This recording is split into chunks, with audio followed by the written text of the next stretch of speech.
Ladies and gentlemen, welcome to your SummerSlam 2019 preview and predictions.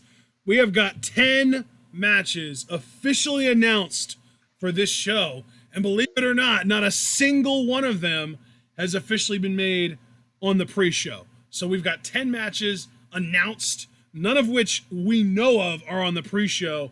And really, 9 of them pretty obviously won't be on the pre-show. So if anything, I could see WWE adding a match or 2 or maybe even 3 to this card, with 1 or 2 of the added matches being on the pre-show alongside what I'm guessing will be on the pre-show, which is the Cruiserweight title match, which is what we're going to talk about first. But before we get to that, John, I want to know on your end, there are actually 2 numbers that I want from you.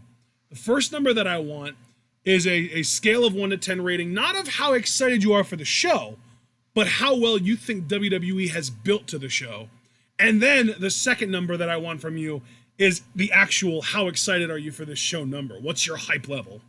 I guess as far as build to the show, when I look at the matches, I guess I'd be fair and I'd give them a 7. Because some of the matches are carryovers from past pay-per-views like AJ and Ricochet.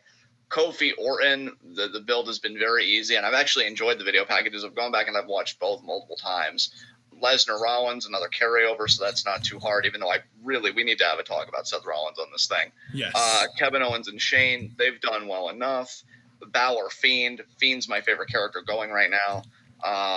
Ziggler, Goldberg, that's probably the weakest, only because it was just so abrupt. Like, you were leading for Miz Ziggler. And then Miz gets bumped off SummerSlam, which I think is a crock. Like, Miz is another guy I'd like to talk about at least offhandedly when we get to Goldberg, Ziggler.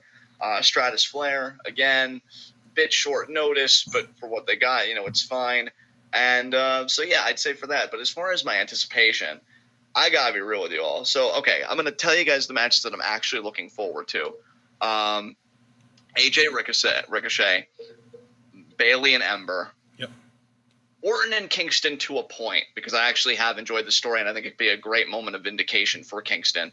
Balor, Fiend, and in a more sadistic way, Lynch versus Natalya, only because I want to see Natalya lose in Canada. But if you take that aside, then really, that's not even a factor. So you figure that's 1, 2, 3, 4. I think 4 matches, 4 out of 10. So I'm gonna be generous and say that my hype, I think, comes out to a 6, maybe a 6.5 out of 10. But even if I was to be generous, right, and give it a 7, I think for a SummerSlam, a big 4 pay-per-view, that's kind of pathetic, actually. It is. It really is. You should really be coming if you just looked at on face value, that's about status quo for WWE pay-per-views. But if you take into context that this is supposed to be the second biggest show of the year, on a sliding scale, that's really bad. Yeah, it's fucking horrendous. It's a disgrace that I am just this underwhelmed by the card. And to be fair, maybe it'll deliver from an in-ring standpoint. But see, that's another thing too, because I feel like I've said that about WWE pay-per-views in the past, and it's fine to a point. A good show is a good show. But my God, wouldn't you at least like to tell a great story getting there? Wouldn't you at least like being entertaining on the journey to the fucking show to begin with?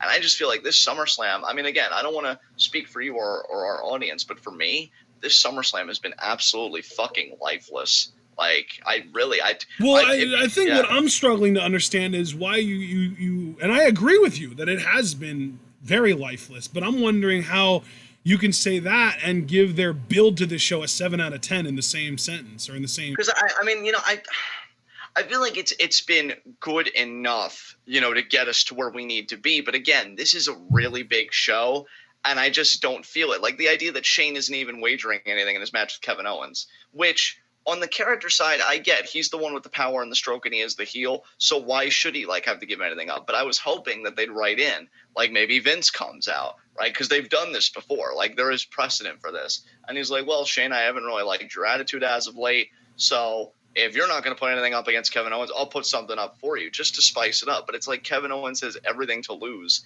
and nothing to gain except a moral victory, which is immediately going to evaporate come Tuesday. Well, the thing that he has to gain is that he finally gets to get his hands on Shane. That's how he's looking at this, is I'm willing to put my career on the line if it means that I get to legally beat the shit out of you. Yeah, it's just, I think the build's been serviceable, but again, like when you look at it in the specific context of it's SummerSlam, I'm just not really feeling it. You know, I'm just not really like it's good. Like I'll give it its credit, but I'm just not personally actively anticipating it. I'm far more anticipating Toronto tomorrow night. But I want to hand it over to you. How do you feel like they've built this show, and what's your hype for it? Well, that's kind of the interesting thing, because when you were saying, "Oh, I'll be generous," I was thinking, "Oh, he's going to give him like a 5." Yeah. Like, to me, a 5 would be generous as far as how they've built this show, because I just feel like this has been another one of the, like, I don't know. I feel like even though we have had our problems with the WWE's creative direction for a long time now, I feel like they went from sort of like, yeah, they're bad, but they have their moments, to just outright, like, irredeemably bad at the post WrestleMania Raw. And I feel like they haven't found their way back since. Which is insane, because WrestleMania, I felt like, was a genuinely good show this year. Yeah, and that's like, the crazy thing, is that they did a complete 180, because I really genuinely do think WrestleMania 35 or 30, no, it was 35. Yeah. End up going down as my pay-per-view of the year, if I had to guess. Now, I'm not 100% sure. Things can change. We'll see. But it was a genuinely great show, beginning to end. And even, like, it was the one show, I feel like, this year that they didn't botch the ending with. And the literal next night was probably the worst show of the year if you take hype levels into consideration, because we always get up for the post WrestleMania Raw and the post WrestleMania Smackdown. We always get excited. We always feel like they're going to have a lot in store for us. And not only did they under-deliver, they practically didn't deliver at all. And ever since then, every pay-per-view has been good matches, shit storytelling. And every time we get to these previews and predictions, we always manage to make ourselves more excited for the card during the duration of the preview predictions, because the show itself is probably going to be good. But then the next night on Raw, it's like we're back from Wonderland, and we go from color back to black and white, and it's like a complete 180.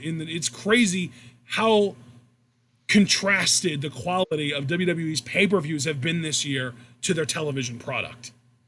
Yeah, man. I completely, like, I'm just going to be truthful with everybody. Like, I am so utterly bored and disinterested by like 95% of the WWE product. I feel like they've ruined Seth Rollins. And I was even going to say the 5% that you're interested in isn't even the same thing that I'm in. Like, because we both have our like 5% that we like, but they're different for both of us. Like with you, I feel like it's almost entirely Bray Wyatt and the Fiend, right?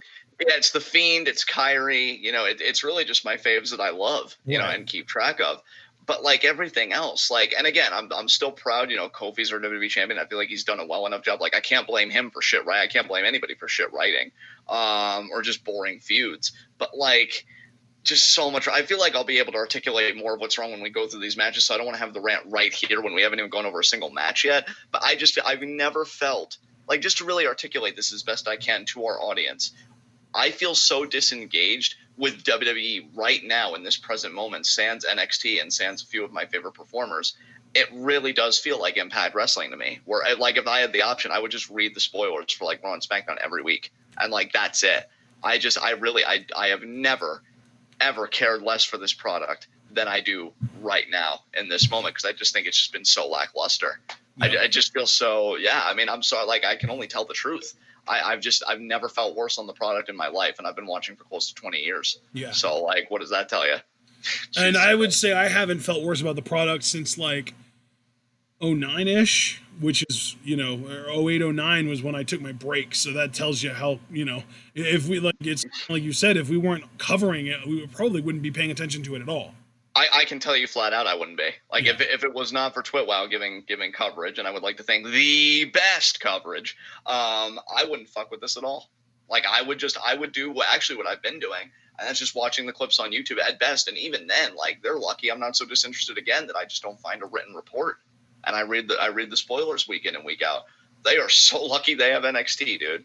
Like, that's the only thing really keeping me on the hook. But well, and then not only that too, but like this is why we're not going to be live reacting to SmackDown anymore. And yeah, this among other reasons, but this is a big reason because we are just so uninterested in the product that we are going to try and you know, I don't want to say just not watch it at all anymore, but we're definitely not going to be paying as much attention to it.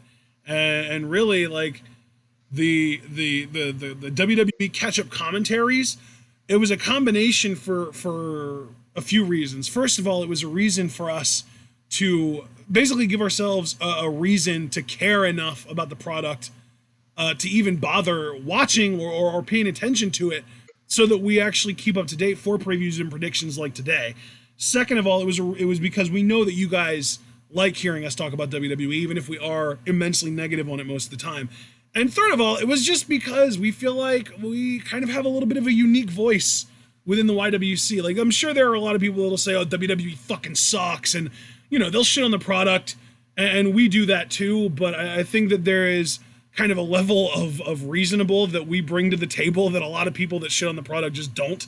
Like, you know, for every one twitwell, you've got hundreds of people out there being like, WWE sucks, and if you think otherwise, you're fucking dumb. Right, so yeah. we're just here to offer our voices. And with all that being said, and that is a lot to say, but with all that being said, do we want to actually get into predicting our first match here, or do we want to keep talking about the state of the product? I think we can talk about the state of the product while going over at least some of these matches, so let's start unpacking it, man. Well, let's start unpacking it by starting with the one match whose build hasn't been a dumpster fire. The Cruiserweight Championship match, Drew Gulak versus Oney Lorcan.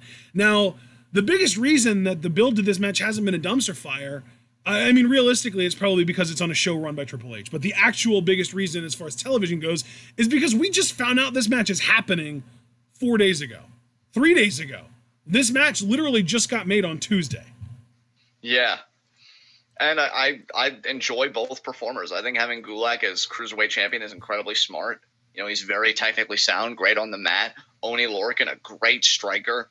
I feel like the matches he had with Kenta, then known as Hideo Itami, were some of Hideo Itami's best matches in NXT, and Oney Lorcan's, to be fair. So he knows how to get physical. I'm expecting a really physical, highly scientific, meshed with brawling type matchup. I think it's going to be an exhilarating contest. I think this will actually walk away being one of the most underappreciated matches on the SummerSlam card because of the cruiserweights and because they get the pre-show and everything else. I think these guys are really going to show out. I am thinking Gulak's going to retain, though, because I think either Humberto Carrillo or Chad Gable are going to end Gulak's reign. So that's kind of who I have in my mind. I definitely agree that Gulak's going to retain. Have you seen Lorcan's tweets leading up to this, by the way? I mean, he tweets very angrily and in all caps about certain things, so I've seen some of the tweets, but I couldn't even recall, what they were. He's just very intense on there. I love it. Oney Lorcan is the new king of Twitter, as far as I'm concerned. He's my new favorite wrestling tweeter. Nice. He just tweeted, I want to say yesterday, I have been sent by the gods of wrestling. May Vince McMahon forgive me for what I do to one of his champions. Oney rules. Nice. He's insane, and I love it. It's pretty great. But we do both agree, though, that Gulak will retain. So I'm hoping, like you said, that Gulak's next opponent is Chad Gable. And really, if he drops the title to Gable, I'm cool with it. But if not, he needs to drop the title to Humberto, the next feud after Gable. Yeah, because I feel like Humberto and Drew have their story, because I feel like the whole reason Jack Gallagher turned face was because Gulak got in a little something, either a match or a conflict with Humberto, and he took it a bit too far, and then Gallagher intervened. So, I don't know, Gulak and Humberto do have that connection. So that's a great story to tell if you want to tell it. And then, of course, the Gable story is obvious. I mean, two amazing technical wrestlers, so you could just, do that, give them 15, 20 minutes and have them just make the Cruiserweight title look like the best fucking thing going today. So, yeah, Drew for the win. Should be a very fun match. Absolutely. All right. That's the only match on this show that I expect to be on the pre-show. And even if it's not on the pre-show, it's really, it stands out. It's, it feels like a green or like a sore thumb. It feels very separated from the rest of these matches because it's the only one that hasn't been built to on Raw or SmackDown. So I tried to list the matches in order of importance, and there are 4 non-title matches And the only one that I see, and there are two that I see as completely unimportant, but one is significantly less interesting to me than the other, that being Trish Stratus versus Charlotte Flair. So, I mean, you're not going to have Trish go over Charlotte. Obviously, Charlotte's going to win here, but I'm more interested in what you think of this match as far as like the build to it and just the idea that this is a match to begin with. It annoys me that it's a match to begin with. I mean, look, I'm coming from somewhat of a biased perspective on two fronts. One, hating Charlotte's existence, and two, actually still low-key being a Trish fan a little bit. Like, I grew up with this woman, Like, she was one of my first crushes as a kid when I fell in love with wrestling. And I've just always appreciated, the effort she put in, especially her heel run. I thought her heel run was very good.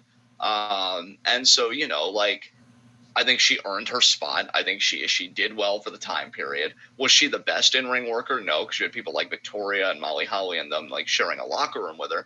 But I think as the face of a division, you could have done worse. So to know that she's kind of achieved that legend status within the company, having it ascribed to her character, and you use the mileage that comes with, and again, it's just all falling apart. Like Alexa Bliss never came together. I think they tried to do something else. I forget with who. That didn't come together, and now we're at Charlotte. And again, I either said about this match or another match that this is what happens when you piss off Sasha Banks. Because, if it was Sasha versus Trish at SummerSlam, could Sasha be in a better match? By all accounts, yeah. But it would really be a hyped fucking women's match, I think. That would be amazing. I really don't care for this. And I think another part of my annoyance, to go back to the Charlotte disdain, you're using Trish's mileage, having the status as a legend within this universe, to get a woman over who doesn't even need it. Yeah. She won the first ever women's Hell in a Cell, which was the main event of the pay-per-view, I might add. She main evented WrestleMania this year, didn't even get pinned. Walked into it, by the way, as SmackDown Women's Champion. She's a multi-time Women's Champion, both Raw and SmackDown. Also a triple crown as far as the singles titles go, because she also won the NXT Women's Championship. This woman is decorated and has accomplishments that could circle the freaking globe. She doesn't need this. Because she is unironically more accomplished in 4 years than Trish Stratus ever was. Exactly. And you know what this is, Ashton? And whether you want to argue on a bigger or smaller scale, I would argue smaller. But even so, I see affinities with it. This is Charlotte Asuka 2.0. This is Asuka all over again. Because it has the exact same crux. You give her the win over Asuka, then what? What do you do with it? And then WWE's answer to that was, we're going to have Carmella cash in on her. So you have this woman beat Asuka straight up in an out-of-nowhere finish where she just taps. Everybody's shocked because it's New Orleans. That's where streaks go to die. But then you have Carmella, who I like, by the way. This isn't to take the piss out of Mella at all. But now Charlotte's God tier. You beat Charlotte, you've done something. And somebody does. By cash in. And God knows it took Asuka forever to recover, and someone would probably rightly argue she's still recovering. You're doing the same thing here, except it really doesn't matter to Trish. She's going to go home and be a mom after this. Yeah. She's done her time. But again, who are you going to put over after Trish puts over Charlotte? Now, the one idea that I actually really like, if we're going to actually try and make this fucking dumpster fire work and get another woman over, get Liv over. Because they have a story. Charlotte squashed Liv. Liv took an announcer's headset and said, I'm going away, but when I come back, I'm going to be real. And then have that Liv Morgan beat Charlotte. The same Charlotte that not only ended Asuka's streak, but now beat Trish in her definitive last match after she had a picture-perfect retirement, ironically enough, in Toronto, back in 2007. So, get somebody over. And here's the thing, too. I feel like the Liv thing, you have a tough time disputing it because she's also a blonde, which we always joke. Vince loves that. So it's not even I'm going against the aesthetic and trying to ask for something absurd, getting Ember Moon over or Kyrie or whatever. No, you can do Liv. I don't mind Liv. I like Liv. But somebody needs to get a rub from this because it shouldn't just stop with Charlotte, who I really fear that after this she's going to go and regain the Women's Championship. But that's another story. We're going to get to that in a few moments. I don't see why Charlotte needs this. I don't see why this match exists. I will only appreciate its existence if it gets a woman who has nothing going for them over in the broader landscape of the division. So fuck this match. Charlotte's going to get the win. And yeah, I'm curious what you think though, because for all I know, you might disagree with me, and you might have found a reason why Trish is actually going to win in her home country of Canada. So what do you think? No. This is one of two matches on this card, and actually both of the two matches are women's matches that I am not going to pay attention to at all. This is one of the two matches on this card that I'm going to alt tab out. I'm going to be interacting with chat. I'm going to be talking with people about the show so far when we're live reacting to it. This and the Raw Women's title match are the two. Because I just have no interest in watching it. So if we were doing this card match by match, we wouldn't even bother live reacting to this match. But because we're live reacting to it all the way through, we're probably just going to be paying more attention to the chat than the match itself during this.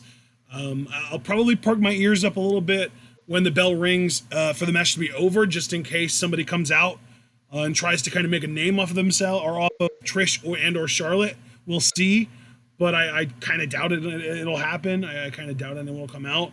So I really just am not looking forward to this match. We all agree Charlotte's got to win. There's technically a chance Trish could win, just because the WWE loves going out of the way to be unpredictable. But let's be real, they're gonna value Charlotte. And again, it's kind of funny too, because you even mentioned Charlotte doesn't need to be made any more over than she already is. What she needs is to learn how to stay over. What she needs is to learn how to sustain heat rather than just knowing how to get it. She knows how to get heat. She's fine at getting heat. She just doesn't know how to sustain it at all. She knows how to get over. She just doesn't know how to stay over at all. And having her beat Trish Stratus isn't going to help that at all. No, it's not. Again, I think it's just a Band-Aid on something that needs to be sutured, something that needs to be stitched up. Band-Aid on a bullet wound, brother. A Band-Aid on a bullet wound. I hate it because, again, on a smaller scale, because I feel like Asuka was a lot hotter at her point when this happened than Trish is, because she's, coming out of retirement and stuff like that. But this really is on a lesser scale. Asuka 2.0. You're going to give Charlotte something that in your mind you've built up as big, and you've communicated through television it would be a big deal for Charlotte to win this. And I'm terrified that it's going to translate to absolutely nothing. And yeah, by the way, the one thing I was forgetting, thanks to Geek Prime X, Trish was supposed to face Asuka and NXT TakeOver. Was it Toronto? It might have been because it was Mickey then. It ended up being Mickey. Yeah, so that would have been huge. Now, would Asuka have needed that? Maybe not necessarily, but it would have been a huge notch in her belt. Wow, not only am I undefeated, but I beat Trish Stratus, one of the top women. In fact, you'd probably argue the top woman in her era. Holy shit. But yeah, that didn't come together either. And they just were all better. Well, Alexa wasn't, but Asuka definitely a better in-ring worker to me than Charlotte. And I'm really disappointed we never got that Trish-Sasha match, because their work in the Women's Royal Rumble, those interactions they had was probably more entertaining than this whole match is going to be for its entire runtime. So I can't wait to get past it. I hope they do something good with it for other fucking talent, because I promise everybody there's more talent in the division than Alexa, Charlotte, Lacey, and all them, which when are Lacey and Bear aren't even going to come back? I wonder what the fuck they're doing. But yeah, Charlotte wins, and we move on to God knows what.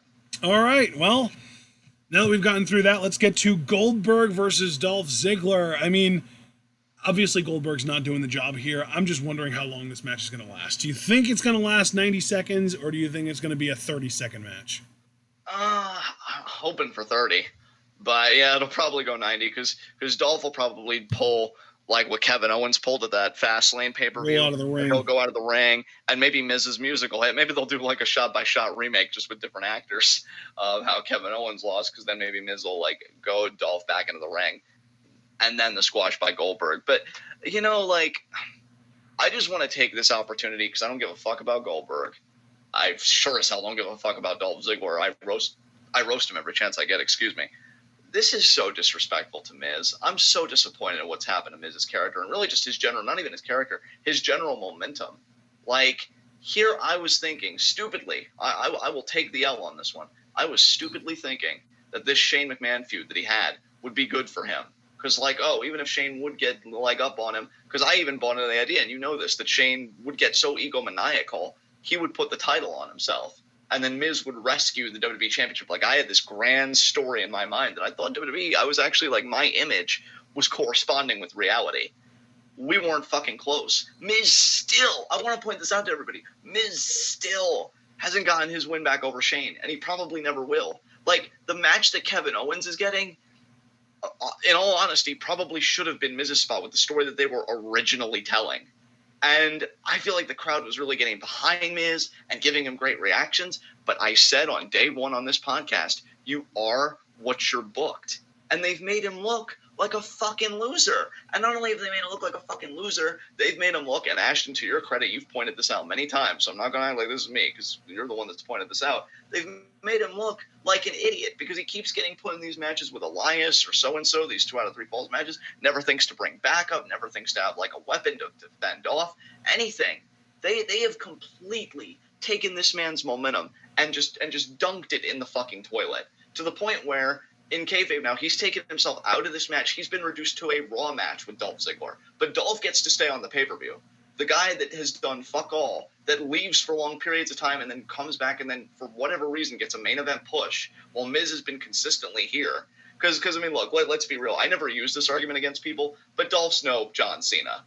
Dolph's not The Undertaker, like, not even close. The idea that he gets similar treatment to those guys, and maybe even to a point better treatment than those guys, it boggles my mind. And, like, poor Miz, who I thought was on the cusp of being world champion again, is now going to face Dolph on a fucking Raw. And Goldberg's the replacement, because they know that Goldberg is going to get pay-per-view buys, and they don't trust Miz to draw that shit up. But it goes back to a central problem that we, and I'm sure many other commentators in this space, have hammered home. They don't know how to create stars in this age. Because you either sabotage them, or you just make the wrong move. Even when you're trying to be sincere and help them out, you just put your foot in your fucking mouth. And Miz is yet another casualty. And that's so, I mean, dude, think about the Talking Smack promos. Think about everything he's done the past 2 years. And already I feel like they've undone all of it. That's what really angers me about this match. I don't give a fuck about this match. Goldberg's winning. Like, we both know that. Yeah, this is one of those matches where, like, I don't really care about it because we all know Goldberg's winning, but I'll still watch it with bated breath because, I don't know, Goldberg's entrance, Goldberg shit, like, I'm not a fan of the idea of Goldberg, but I'm still going to enjoy watching him beat Dolph's ass. Oh, yeah, because it's an experience. I kind of feel about this match the way you probably feel about Becky and Natalya. Like, you don't really care about Natalya, you just want to see her suffer, right? Oh, my God, absolutely, yeah. Yeah, that's kind of where I'm at here. I don't really care about either one of these guys. I just want to witness Dolph's ass whooping. No, and I just, like, I know that this match probably should have been one where we just made our predictions and quickly moved on, but I just had to make a point to talk about Miz because they've done that man so fucking dirty. Like, so fucking dirty for everything he's done with this company. And this is coming from a guy, I'm passionately defending this man. I hated him, like, over a decade ago. So, like, people can, like... I've hated him within the last decade. Yeah. Like, I hated him up to, like, shit, man, probably 2016, 2015. Yeah. And he's gotten so good. And we'd love for it to be a meritocracy because, dude, I would have put the title on him, I think, at least a year ago. And, like, it's not going to happen. He's right back. He's right back to, like, being lucky if he wins the U.S. Intercontinental title again. It's just so sad, man. Because, again, it's not even just about Miz. Although, again, I do personally feel for him. It's more what's happened to him, Systemic. what that represents. Yeah, it's like, it's what it's emblematic of. You can't create new stars in this age, so you once again have to fall on Goldberg, which I totally resonate with your sentiments, because I think people are there for the spectacle. They are there to see Dolph. We even heard a commentator say it. I think it was Deluxe. Said, like, I want to see Dolph turn inside out with a spear. I want to see him sell the spear. So it's about the move, because that Goldberg has that star power. For as much as I loathe the guy in 2019, he has more star power than Miz right now, which is fucking sad. So, yeah, Goldberg wins, young talent well, not even young talent, but, like, fresh, recurring talent that show up night after night. Full-time talent gets screwed over again. Surprise, fucking surprise. So, if you want to I'm gonna set the over-under at 70 seconds, and I'm going to take the over. So the match is going to go longer than 70 seconds to you? That's what I think, Will, yeah. The over-under is set at 70 seconds. I'm curious what you guys think. I'm also going to go over, just because I think, again, Dolph's going to want to kind of troll Goldberg a little bit and kind of work him a little bit that way. You know, just kind of going outside the ring, all that shit. Yeah. All right, so let's get to our next match. And again, this is another relatively unimportant match, but I know that it's a match that we're both looking forward to because of the people involved and because of the character involved. Finn Balor versus The Fiend. Let's talk about it. Oh, brother, finally something I'm really anticipating. I fucking love the Fiend character. I love Bray's mind. I love that he has a love and a real strength in this business for ultimately, WWE always stresses matters. And what I really love, and that's like a big character with like a big personality and definitely sinister. Love Firefly Funhouse, love the Fiend. On an in-ring note, I can't tell you guys how giddy I get every time I see Fiend use the mandible claw, because it's twice now. He used it on Mick and he used it on Kurt. I would love for that to be the Fiend's new like finisher, and Sister Abigail at best is like a secondary finisher if the claw just doesn't work. I love that he does it with the Hurt Glove as well. Like it's so rare. Gordon is here. We've been a while since we've seen you, man. Fucking hell, Gordon, amazing to see you, man. The guy with the best fucking Facebook memes over here. So yeah, like I love that he does it with the Hurt Glove. Like it's so layered and it's so inspired. I love that we still get Mr. Rogers Bray cutting like promos in the Funhouse. And that's the thing. I still feel like there's a truth to that, because every time Rambling Rabbit wants to talk about what really goes on in the Funhouse, he gets stopped.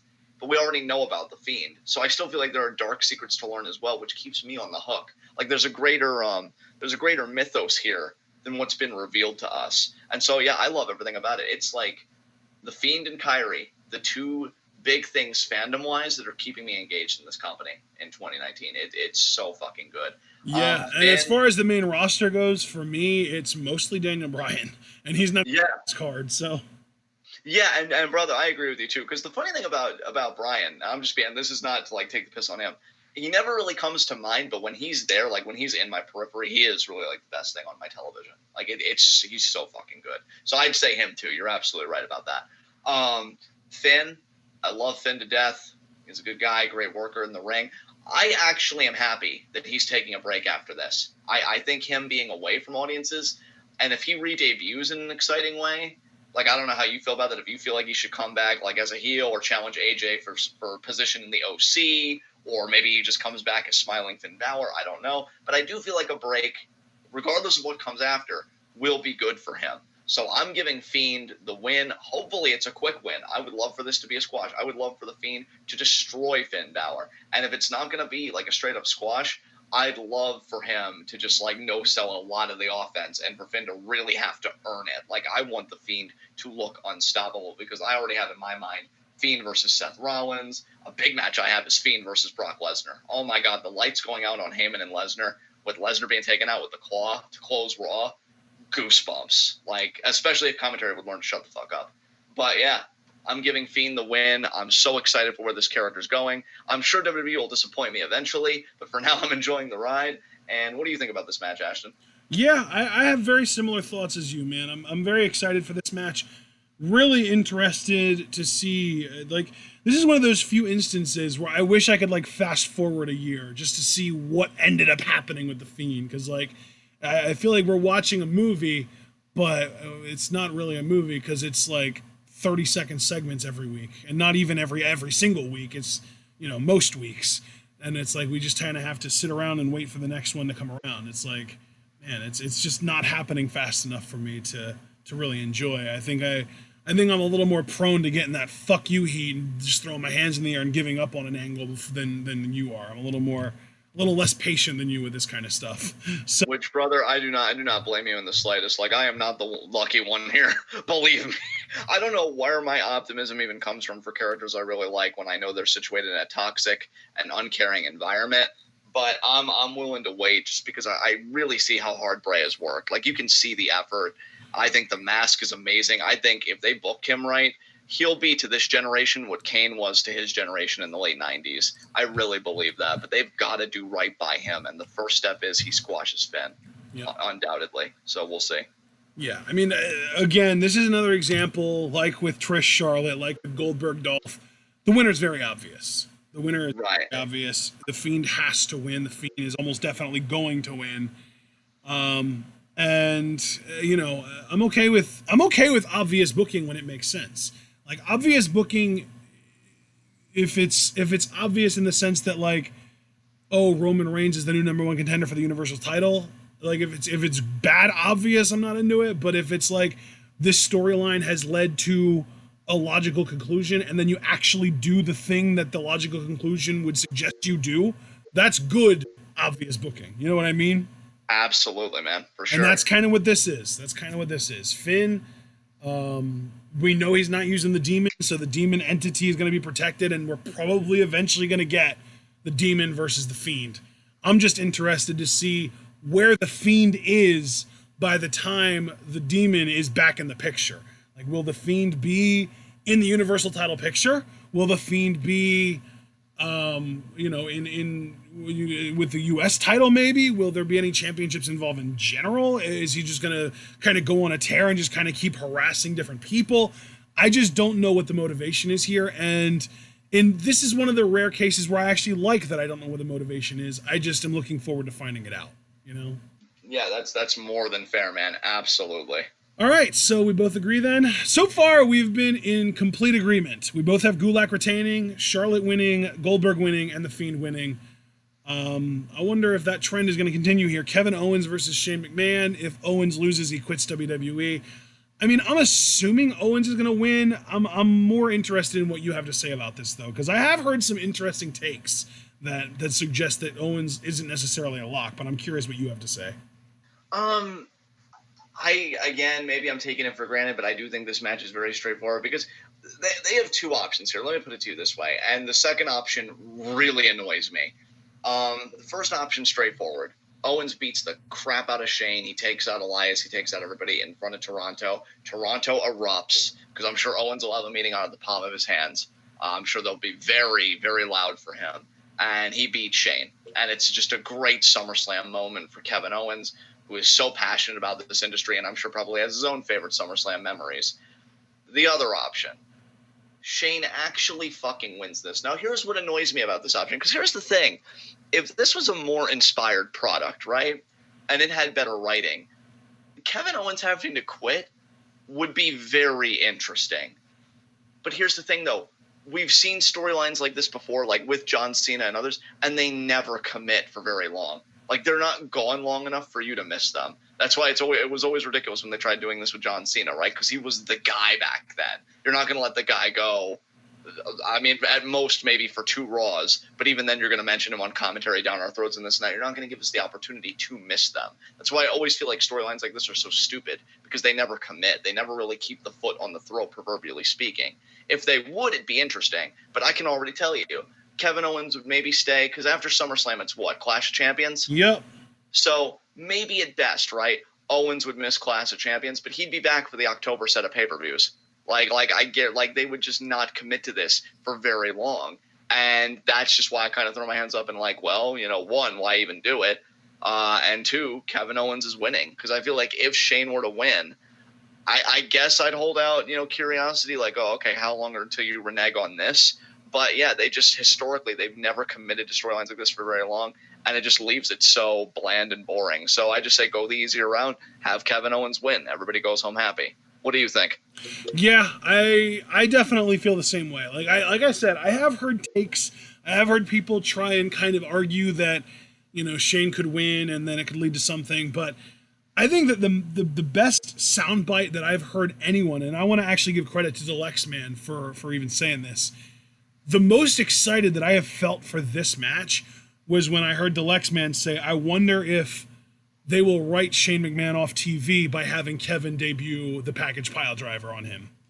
That was that got me excited. Like, I don't think they actually will, but if that is even a possibility, I would love for that to be a thing. But it also doesn't really fit with Owens' character anymore, because that's a very heelish thing to do, is to injure somebody to the point that they have to be taken off TV. Like, even if it is a heel in Shane McMahon, it's still like, that's almost like one of those like slippery slope situations where, well, if Kevin Owens realizes that he has this power to injure somebody to the point that they have to be taken off TV, why doesn't he just do that to everyone on his way to a world title, right?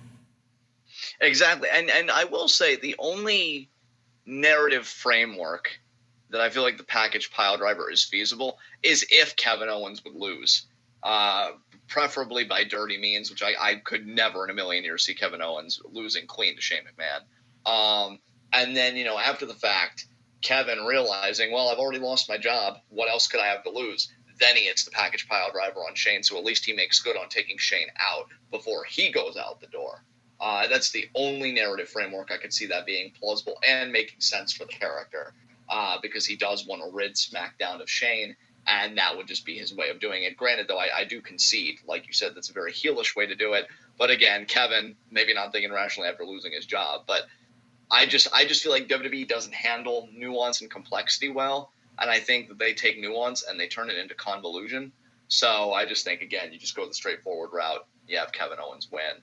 But I, too, would love if he used the package pile driver, but like you said, it just doesn't seem it seems out of step for the character in this time, so. Yeah, and the reason that he brought that up was because, like, there were rumors that Kevin was going to be the one responsible for Shane McMahon being taken off TV, but there is no stipulation on this that would allow that to happen. So how would Owens be the one responsible for taking Shane off TV if he injures him? But I really just think Owens is probably going to just win. And then, I mean, I don't know. I don't really know how they would handle the Shane McMahon character going forward. Probably no different. Probably no change. They'd probably just keep kind of pushing forward with the same thing, and maybe it would be like a situation where every time Shane's music hits, Owens is just there to stun him, shut him up, and keep the show moving so we don't have to deal with another 15-minute promo, you know? Yeah, that's true. That could be, absolutely. Yeah. So, we do both agree, though, that Owens is winning. Let's move on to the championship matches, of which we have 5. 6 if you include the Cruiserweight, but I'm really talking about main roster stuff. Let's start with the match that, as far as the championship matches go, I am very much not looking forward to at all. Becky Lynch versus Natalya in a submission match for the Raw Women's title. I've heard people say that they expect this to be a good match, and I hope that those people are prepared to be very disappointed, because Becky is definitely capable of having good matches. I'm not trying to deny that, but Natalya, yikes. That's pretty much my perpetual mood when it comes to Natalya's existence. Ash, I know you talked a bit, like I think you had like a tweet or two about this. So I know you feel like Becky has been totally disserviced by the company. Like when you're as white hot as she is, and you just leave her with lame duck feuds, between the working. Yeah, I mean, to be fair, I have also just kind of felt very jaded about the Becky Lynch character in general. But I guess that's a different discussion for a different time. Right. But no, I mean, just to illuminate, though, that, like, I get that they're trying to make this match feel big because it's Natalya's, hometown crowd. It's in a match that it's funny that they're claiming, like, this match would be Natalya's specialty, because how many matches has Becky won by submission? So I feel like this is equal footing. Like, this doesn't favor Natalya in the slightest. They've tried to make Natalya more of, like, I don't want to say like a monster heel, but definitely more of an obstacle by going bully mode, which, oh my God, it's obnoxious. I don't know why Trish and Bayley have tolerated Natalya shoving them, but, because I would have popped her one in the mouth. But, that's neither here nor there. I feel bad for Becky. Like, I feel like Becky does amazing mic work. She's obviously got presence in the ring. But, like, again, and I hate to keep harping on it, but this is what happens when, one, you don't really care too much about your women's division, because let's just be honest, the women's revolution was a marketing scheme, always was. And again, more specifically, you piss off Sasha Banks. I would love for Sasha and Becky to be the SummerSlam match right now. You and I know us. Our mouths would be watering. We'd be salivating for that fucking match. Yeah. If that was and you could even still, dude, here's the crazy thing. If you still wanted to, for whatever reason, you could keep the submission match stipulation, because Banks is the boss statement, or the Banks statement. Yeah. Like, and Becky, of course, has a disarmer. So you could even keep the stip. Natalya really is the problem, which obviously. It should be Sasha in this spot. Like, and specifically, if I had my ideal fantasy booking world as a heel, maybe even an angry, jaded heel, because I'm sure we're not the only ones feeling jaded. But no, it's Natalya, and it's like, ew. The women's wrestling in WWE could be so good. And honestly, in some parts, like, I feel like it's one of the worst parts of the company. And oddly enough, not even because of the champions, because I love Becky and Bayley. But and Bayley admittedly does have a good challenger, but especially Becky, though, has just been saddled with shit. Like, god damn, this woman's like one of the hottest people in the company. I think even still, despite everything, give her something that she could really sink her teeth into. She even wants to fight Sasha. I know she was instigating her a while back. She probably still is occasionally. Because she's like, that's who I want to wrestle. I want, like, 5-star fucking matches. I ain't gonna get it with these fucking scrubs. So yeah, my only interest in this match, my only interest in any Natalya match, is to see the Hart family fail, is to see her disgraced, is to see her break down and cry in the middle of the ring, because I'm gonna say it, Natalya doesn't deserve happiness. She doesn't deserve to feel successful. She doesn't deserve to be in that ring. I mean, the quintessential case of nepotistic privilege. I hate you. I go on these Natalya rants every fucking time because she irks me. She's the bane of my existence. I wake up and I'm like, is Natalya still alive? Yes. Damn it. And better yet, she could be alive. That's fine. Is she still wrestling? Yeah, well, double fuck. I mean, goddamn, you couldn't do anything else? Fucking hell. Oh, God. Have Becky win. I don't even know what she does. I'm disappointed that Ruby, she's recovering. She's had the surgery. Because if you fucking cared about the Riot Squad, that'd be another great heel, even in Sasha's absence, that you could build up. They've just really fucked the women over so hard. But, of course, Natalya, being the veteran in the locker room, gets the nod. I hate it, man. I hate it so much. And the craziest thing, too, is I don't even know who a better opponent for Becky would have been here. If Sasha isn't going to be back, Ruby is out on injury, like, what do you do? What do you throw at Becky? Like, she just doesn't have anyone at that point. No, she really doesn't. Like, you're giving her bare fucking bones to work with. And I feel so bad for Becky because, again, like, we've seen how hard this woman has fucking worked, like, to rehabilitate her own character and to get to where she is. And again, this is the one fucking, like, it's so backwards because this isn't even about, like, any political or social commentary, but really just looking at it very straightforwardly. WWE has got to be one of the only companies where it's like, you get punished or sabotaged when you succeed. That will never make any fucking sense to me. Oh, God, I hate it so much. But please, just give Becky the win. As somebody pointed out, she's on the cover of 2K20. I doubt they're going to fuck with that. And give her a worthwhile opponent. But you know what I think, though, dude? Even though it's a submission match and it should be straight up, I wouldn't be surprised if Natalya got another match for Clash of Champions. Because they don't know what else to do with this fucking division. It's like one giant circle jerk. It's really disheartening. It's so disheartening. But Becky for the win. And I hope before her reign is done, she gets a better challenger. Yeah, that's the thing, man, is we're kind of stuck in this weird limbo right now where Sasha not being back and Ruby being out on injury has really given Becky a dearth of quality opponents. Like, you can't put her against Bliss. She's too fragile. You can't put her against Tamina. She's no credibility and she's no good in the ring. It's like, I guess you could bring out Sarah Logan, but again, lack of credibility. Nikki Cross, I guess, but I don't know if they would want to even do that because they've kind of been portraying Nikki as a face, even though she's working with Alexa and that whole convoluted shit. Dana Brooke doesn't have the credibility and she's supposed to be a face. Naomi's a face. Like, they have kind of fucked Becky over by just sticking her on a roster that's like 70% faces, and the only heels are either have no credibility or are, in Bliss's case, are just injury prone. Like, it's really, you would almost have to do like what they did with Bliss challenging Bayley and use the wild card rule to bring over somebody like a Liv Morgan or a Mandy Rose or a Sonya Deville or a Zelina Vega or someone along those lines, or even a Carmella. And even then, I don't know how interested I'd be in that. They just have completely robbed Becky of even halfway decent opponents. At this point, your best bet is unironically calling up Shayna Baszler and having her do it. Or hell, even if you want to keep Shayna in NXT and have her be this monster obstacle for the women in NXT to be chasing, call over Rhea Ripley from NXT UK. Give her a Becky shot.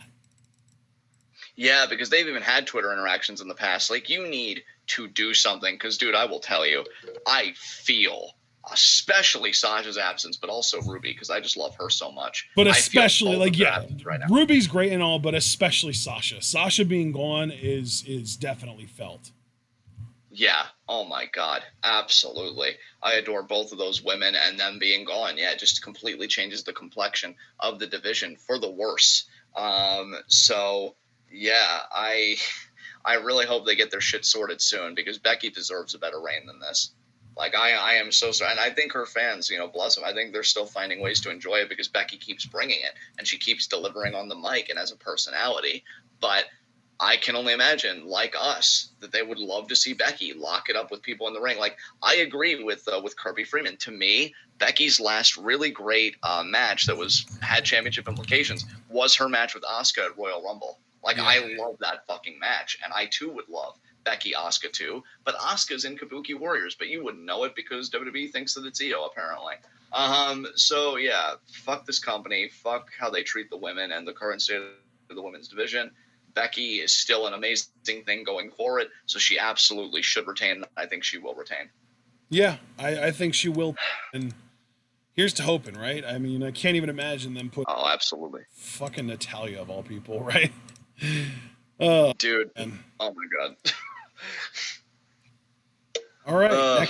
Next up, we're getting into the last 4 matches that we're going to be talking about here. I am thoroughly looking forward to 3 of them. And we'll have to just kind of deal with the 4th. So we've got Bayley versus Ember Moon. And if we were judging women's championship matches based on how excited we are for them, Becky versus Natalya is about a 3 for me.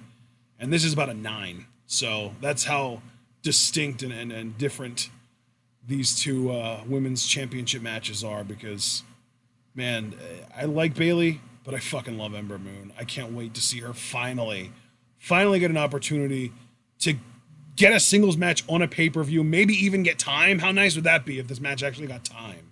Oh, dude, it'd be amazing. It'd be so amazing. No, I adore Ember Moon too, dude. Like, she's fucking wonderful. Bayley's been an amazing champion. I don't know if Bayley's ever been better than what she's been right now, just as far as, like, carrying herself as a champion and stuff like that. Like, she definitely feels more confident. It's been great to really watch her mature into that championship. I think, again, this is going to be a lot like the Cruiserweight Championship match, a match that some people may even sleep on, on SummerSlam weekend. And, Bayley versus Ember, I think it's just going to be absolutely incredible. The build, it's been interesting because Ember didn't earn this opportunity in any kind of formal way. Bayley pretty much gifted her this opportunity, which was a bit weird. And then you had Ember beat Charlotte in like seconds because Bayley provided the distraction. And of course, we needed to give Charlotte an out so that she could have her match with Trish. Really glad that this is a one-on-one matchup, by the way, because then, you had Ember get a little bit of an edge to her, feed Bayley to Charlotte, and then hit them both with eclipses, which is a badass spot. But then Bayley and Ember are in a tag match. She gets pinned by Bliss, being Ember, which fucking irritated me, but whatever. And then Bayley, feigning friendship, she gives a Bayley to belly to Ember. So they both kind of hit, fucking silos on each other. And now it comes down to this matchup. Who wins? I don't know. I'm almost tempted to pick Ember, dude. Because I feel like Bayley just gifting her the shot. I'm not saying it was arrogant on Bayley's part. Like, I do feel like she was sincere. But I feel like that's almost like a way, like, oh, should Ember be underestimated or should she be overlooked because she didn't earn this title shot conventionally? And then she comes in for the upset, so you can almost, like, tell this tale of, like, Bayley being her own undoing because she gifted Ember the shot. And then maybe we do this again at Clash of Champions. So you know what? I think I'm actually going to go with Ember winning the title. I think if there's any match I'm going to be wrong on, I do think it'll be this, but I can't ignore the inclination I'm feeling, so I'm going to go with Ember. How are you feeling? I'm just wondering, because we always like to kind of do this exercise, what is in the future for either one of these women, depending on who wins? So, like, to me, I would say if Bayley retains, obviously she's going to just lose the title to Charlotte as soon as possible. If Ember wins, though, I really don't know what to do with that at that point, like, moving forward. What would you, I mean, obviously she would want to, I mean, I shouldn't even say obviously anymore because kayfabe, they say we aren't doing rematches anymore, but then they find ways to do rematches anyway. So I don't really know. Yeah, I see. My thing is, if Ember does win the title, though, I guess for all accounts you could still have Charlotte in the picture because Ember beat Charlotte only a few weeks ago, and Charlotte may want to be like, "Oh, you only beat me because I was distracted. And if you really feel like you can beat me again, put that title on the line." That kind of narrative. Yeah, so, unfortunately, on the SmackDown Live Championship picture, all roads lead to Charlotte. It's sad. Yeah, it is. It really fucking is. But yeah, So I think you can get to Charlotte. I think I'm going to go with the boring route here and just pick Bayley to retain, but I'll be rooting for Ember without a doubt. Yeah, I mean, that's the crazy thing because, like, I could even see a triple threat with the three women either at Clash Champions or at the pay-per-view after, Bayley versus Ember versus Charlotte. Like, I just see these three women being entangled for the foreseeable future. So I guess to keep that entanglement strong, you have Ember win. So we'll see what happens. Yeah. All right, well, I think that it kind of speaks volumes that we talk less about matches that we're looking forward to more, you know? Yeah. When we don't have anything to rant about, we don't really need to say too much. We just kind of make our picks and move on. And that being said, I think that's probably going to happen here too. AJ Styles versus Ricochet for the U.S. title. All right, man. I'm going to let you go first on this. What do you think? I'm really looking forward to this. I said before at the last pay-per-view, I think it was Extreme Rules, when we did the preview for that show, that I feel like this feud has been amazing for Ricochet. It's been amazing for the U.S. title. And you know what? It's been amazing for AJ to facilitate the heel turn and to get the OC up and running. And now they're drenched in gold because Gallows and Anderson are Raw Tag Team Champions again, which feels really fucking good when you realize how good they are. And AJ's U.S. champion again in one of his better reigns with the title. Which is another thing, too. If you're an AJ fan, you're probably loving this because this is far better than his feuds with Kevin Owens for the championship. So, oh my God. Yeah, I'm really looking forward to this match. And the thing is, though, like, because this feud's been great for every party involved, whether AJ, Ricochet, or the championship, it comes back to that question that you just asked, like, what comes after for these guys? Now, I'm again, and I've used this phrase a lot, and I'm probably still going to use it even after this match, I'm of two minds. Because either A, you have AJ lose to Ricochet, right? Ricochet goes off. Andrade just beat Rey in a match. You could do a Ricochet-Andrade matchup for Clash of Champions. Now tell me that shit wouldn't fucking pop. Yeah, like that'd be fucking amazing. And even though it's weird because he just lost on a pay-per-view, well, so did Samoa Joe when he challenged Kofi. Like he lost, at the pay-per-view prior to Ricochet. So clearly losing doesn't occlude you from world championship contention. AJ could vie for the Universal title. But I think that would have to permit something else happens, which I'm not so sure if it's going to happen. So we're going to get to Brock and Seth later. But so that's the one route. You have Ricochet regain the title. He goes off with Andrade. AJ goes off back to the Universal title, feuding with the Universal Champion again. This time, though, as a firmly established heel with the OC in his back pocket. Or you have AJ retain. I have no idea who he feuds with going forward. And Ricochet, Alistair could be. I mean, especially because they're doing the fucking wild card bullshit. I feel like Alistair's been pretty firmly a SmackDown guy, even amidst the wild card crap.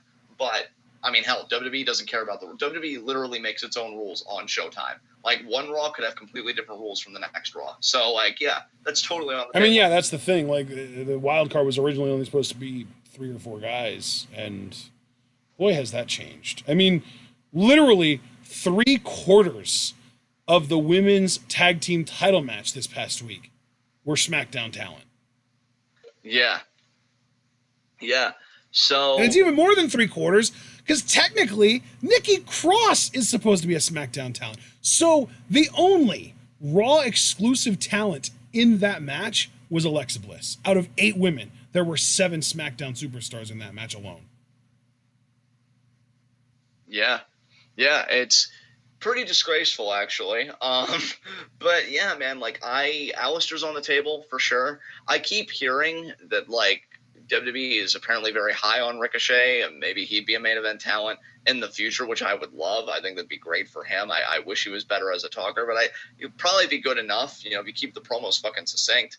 So I don't know what the future is for him either. So the path, if AJ retains, what I'm getting at, it's a lot murkier. Like, I see a very clear path if AJ loses. If he wins, it's far more clouded for me personally. Maybe you just have better vision than I do because you already stepped up with Alistair, so I'll grant you that.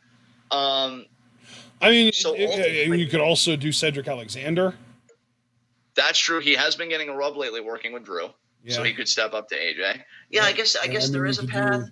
You could do Kevin Owens fresh off the Shane McMahon feud if he wins. But then I don't know if Kevin and AJ should share a ring together again. But no, I do. I'm not saying it should happen, but I'm saying it could. Right. Yeah, yeah.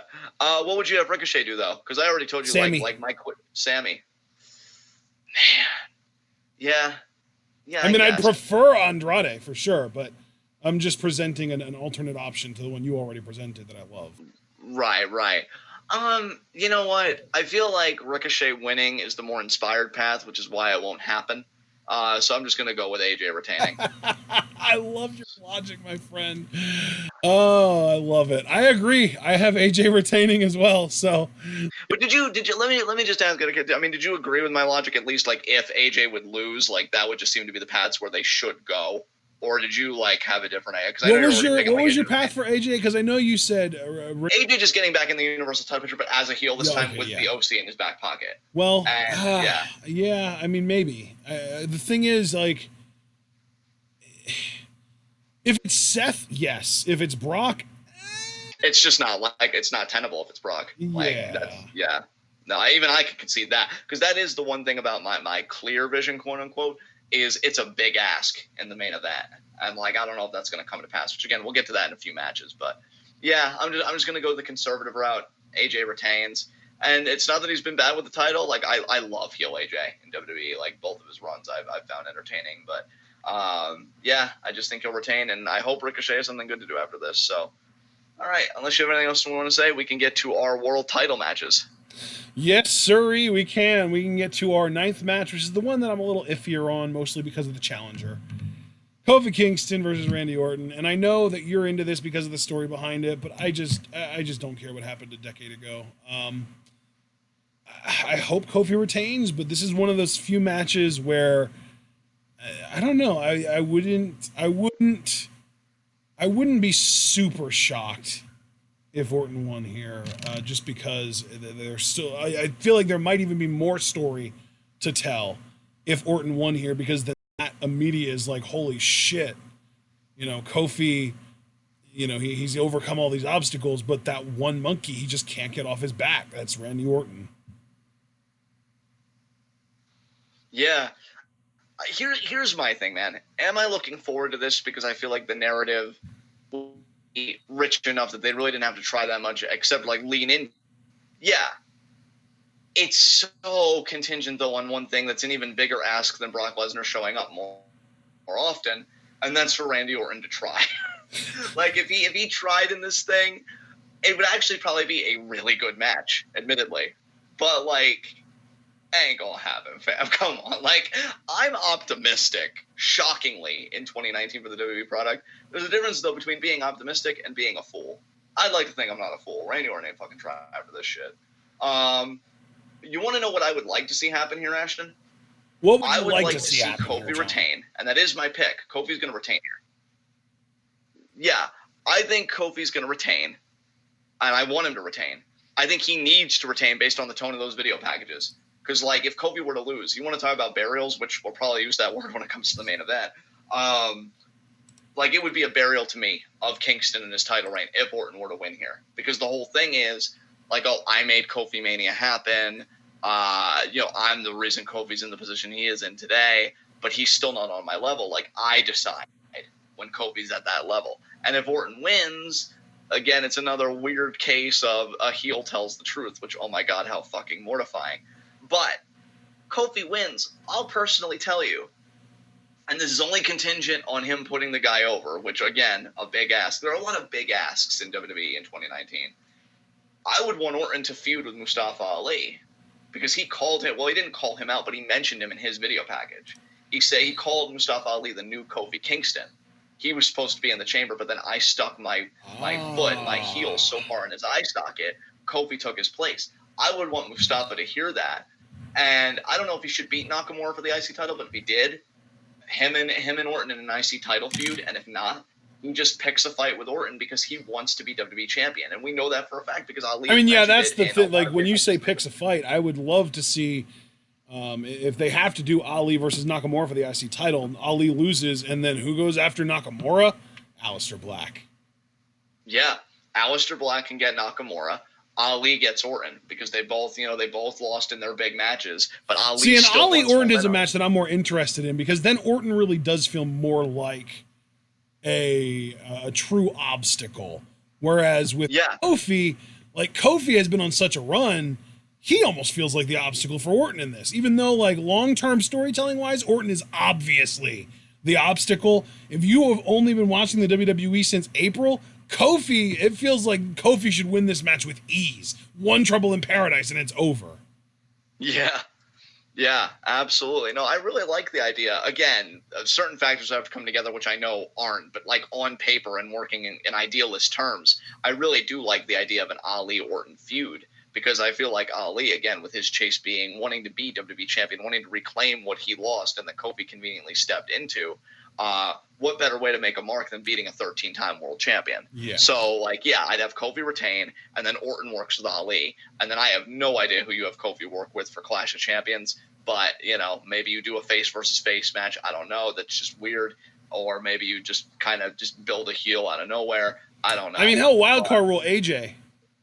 AJ could work, yeah. AJ absolutely could work. Maybe wanting to unify the U.S. and WWE titles, or if he loses to Ricochet. Again, it's pretty much... Yeah, I was more contingent on him losing to Ricochet, but...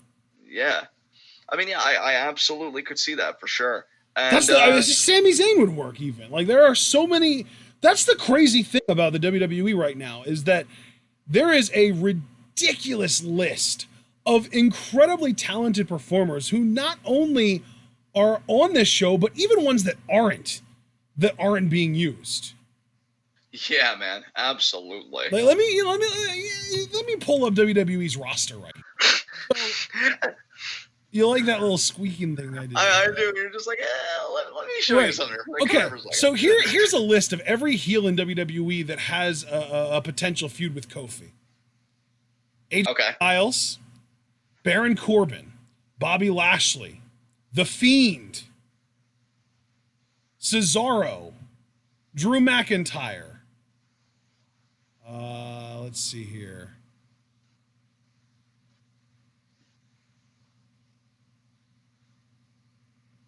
Bobby Roode, Sami Zayn, Samoa Joe. Already kind of lost to Kofi, didn't he, actually? Yeah, Samoa Joe did lose to Kofi. Okay, so that's just Raw guys. Let me go over to SmackDown now. We have Andrade. God, Kofi would be incredible. We have, let's see here, Buddy Murphy is definitely a heel on SmackDown. Let's see. Daniel Bryan again.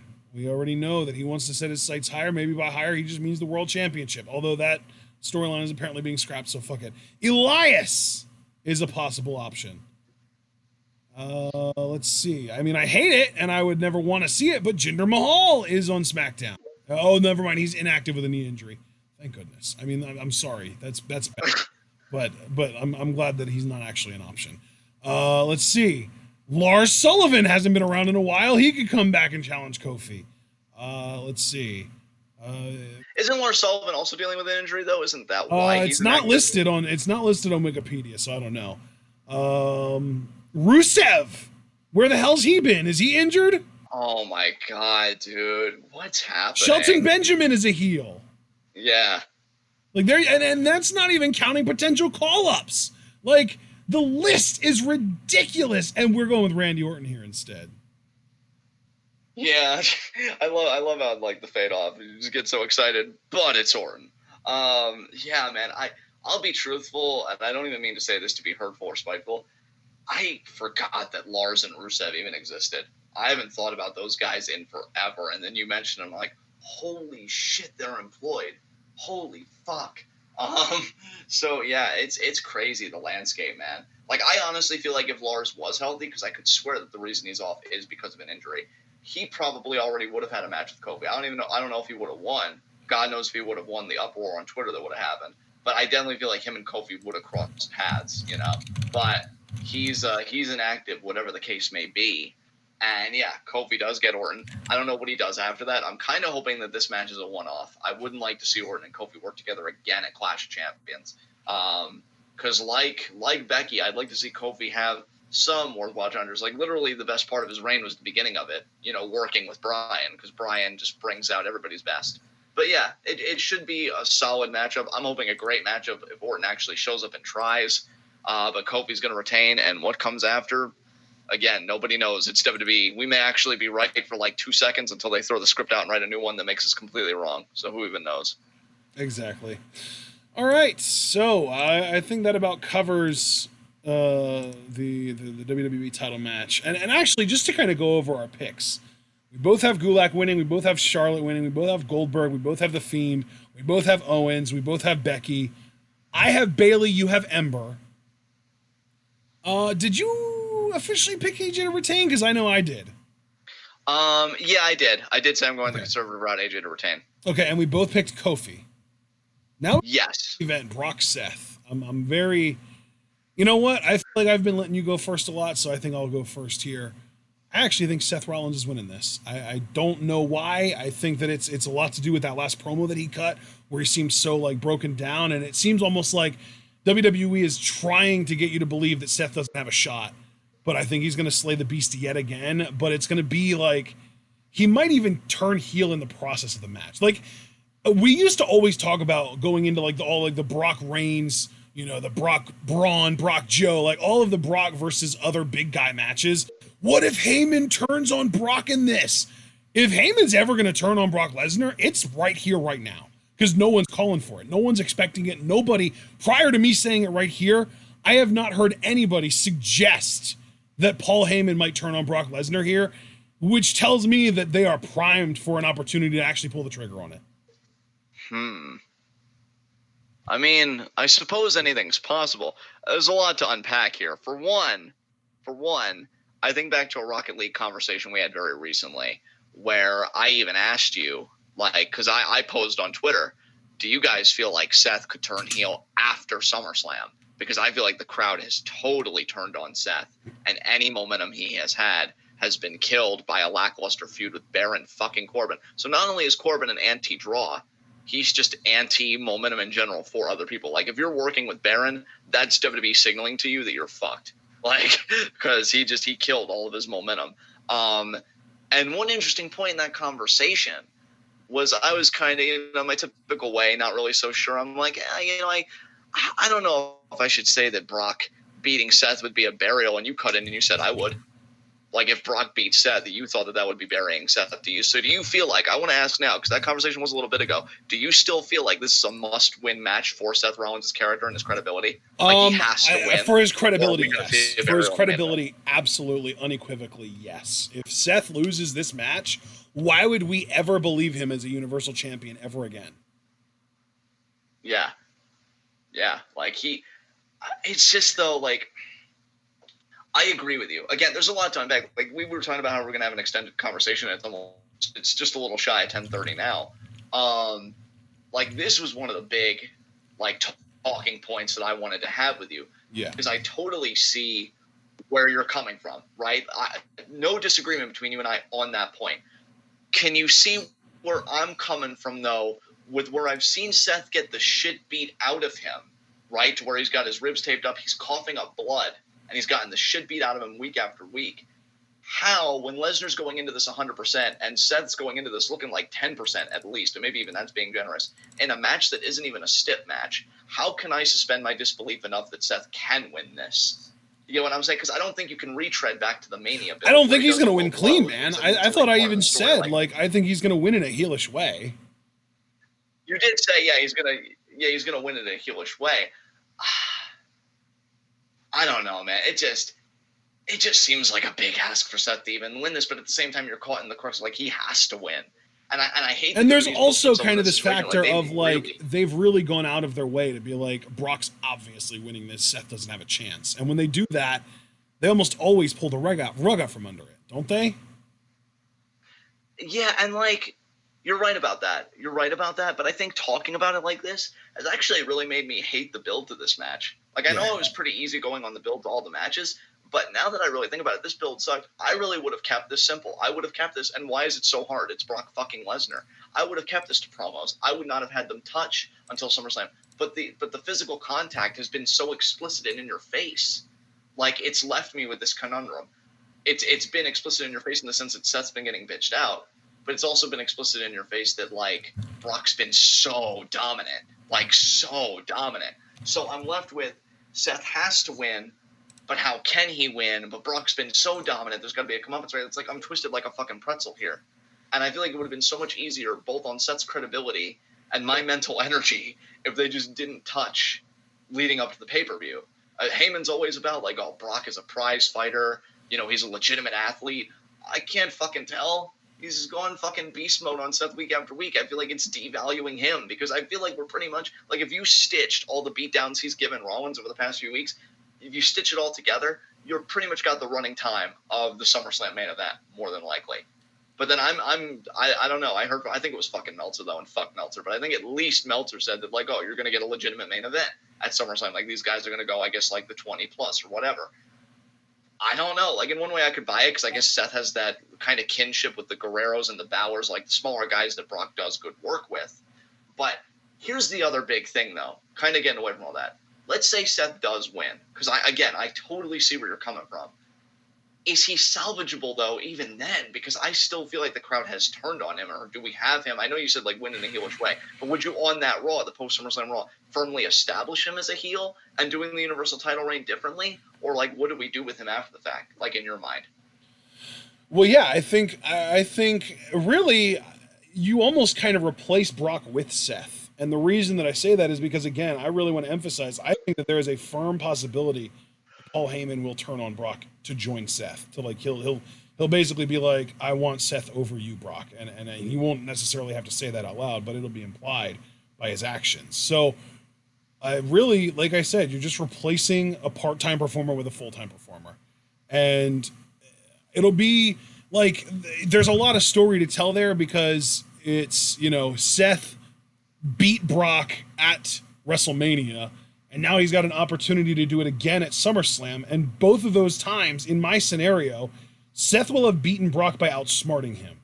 And there was also an example just very recently during that big beatdown where Brock did not listen to Heyman.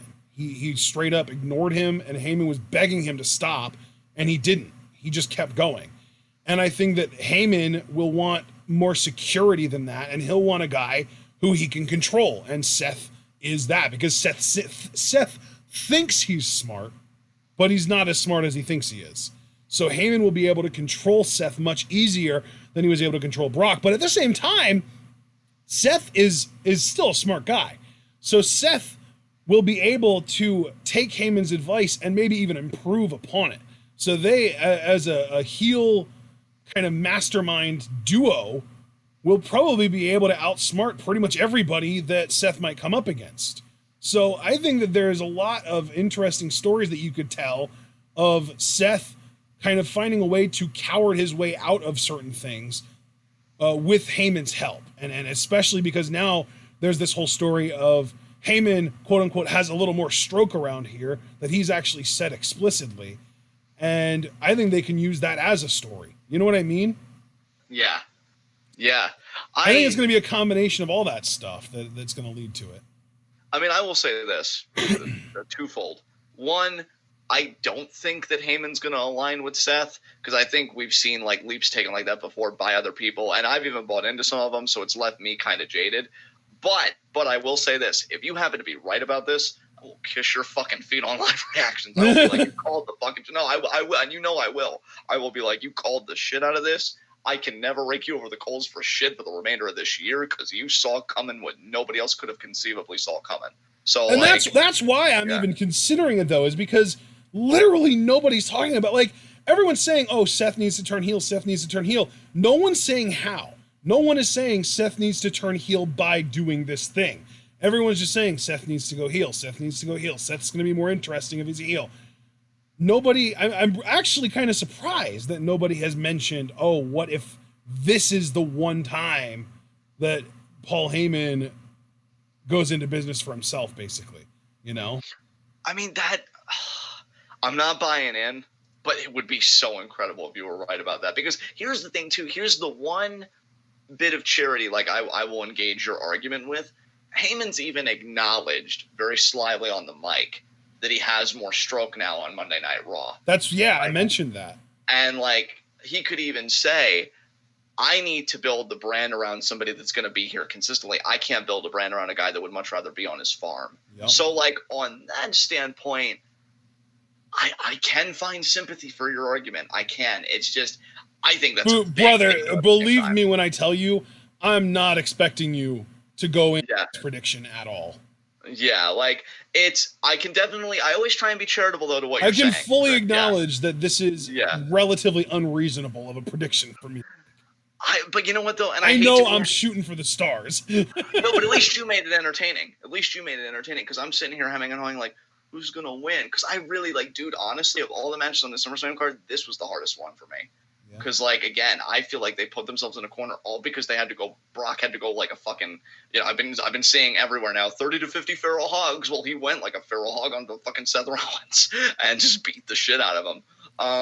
30 to 50. What is that? I have no idea. It's just been a meme that's been going around lately. I can't keep. We're both so old. We've already said it the last few days. I just feel like I've been left behind. But yeah, that's like a meme going around apparently. But yeah, wow, I really am old. Fuck. We'll be old together, friend. It's okay. But it doesn't feel okay, but I appreciate your support at least. But yeah, Brock has just been wilding out on Seth, and Seth's been a bitch. So everybody looks terrible. I don't know. Are you saying you don't know, as in you don't know who to pick? Yeah, I don't know who to pick, man, genuinely. But you know what? Wow. I think, because I have to make a decision, because we got. I feel like you haven't waffled this hard in a while. I really haven't.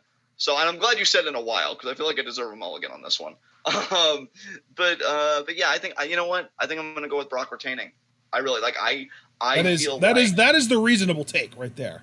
Yeah, I hate being this, I want to be excited about wrestling and go for the fanciful, crazy predictions. But, wow, they've even beaten the crazy guy out of me, because I still acknowledge it exists, and I still acknowledge the dreams exist. But I finally learned, because of my pessimism on this product, how to compartmentalize it. So, I guess they did something, right?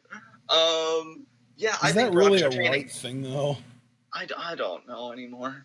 I think Brock's retaining. I think WWE, again, it comes back to what I said with the Miz rant. They only know what they know. And I know that's whatever. But again, they're not going to venture out and try and build new stars. They thought that they had one in Seth, and then they sabotaged it, because who the fuck wants to work with Baron Corbin? I don't know how a company can look at the data, right, and see that Baron in these high spots, in these main event spots, was consistently, to use your word, an anti-draw. The numbers dropped. And oh, that's a perfect opponent for Seth. Let's have him work the Saudi show, too, because Seth going there, that's going to be great PR for him. And to put flack on Seth Rollins, he hasn't helped himself either. Bro, learn what the logout function fucking is, for fuck's sake. Or just learn how to, keep the mouth shut. Or just get good at Twitter. God damn. Yeah, one of those three. Suck less, shut up. Take a lesson from your Irish girlfriend. Jesus. Yeah. Thank you. Dragon Man always knows just what to say. Man after my heart. But yeah, I don't know, man. I just feel like Brock is the safer choice for the company. Okay, I'm going to leave it at this. I'm going with Brock, but I do think by WrestleMania 36, WWE will be ready to trust Roman again. In fact, I personally think that this program with Bryan is more about getting Roman ready for another main event run than anything else. Yeah. I think we're either going to do Brock Roman again at WrestleMania 36, or the far more interesting option to me, heel Seth versus Roman at WrestleMania 36. But I'm going with the conservative option. I say Brock. He's going to hold it till Mania. Roman's going to be waiting for him. And I don't even know what the fuck you do to begin rehabilitating Seth Rollins. Maybe he would do a United States Championship feud with AJ. So they revisit each other, but for the mid-card title. Maybe that's where Seth needs to start. I don't know. But yeah, I'm going with Brock retaining. Yeah, I don't know either, man. That's why I think you just need to turn the guy, and especially if you turn him into a really shitty heel with Paul Heyman, you are what you used to hate kind of thing with Seth. That is it flawless? No, of course not. But is it interesting? Yeah, I'm right. It is. Oh, dude, fuck yeah. So yeah, that's my SummerSlam predictions, man. I feel like I've even lost hype for this show when I really. I feel like we've been really put through the ringer here. Yeah. I feel like when I thought about every possibility that does exist, and then I think about all those possibilities converging together to make a toilet, just so that Vince's ass could just squat in it and sit and shit. And just shit on all those dreams. Because the route that they're most probably going to go in is so boring and just so uninspired. So, let me ask you this. If we're just picking, the most likely option, what title or titles are going to change hands on this show? Because I think the answer is 0 if we're going with the most likely option. Most likely option, Ziggler, right? I mean, maybe Ember. Maybe Ember, which I picked, but honestly, like I even said, I even acknowledge that this is probably the only match I'm gonna get wrong, because it wouldn't surprise me if they kept the title on Bayley. Most likely, I would say, would be the U.S. title, Ricochet regaining.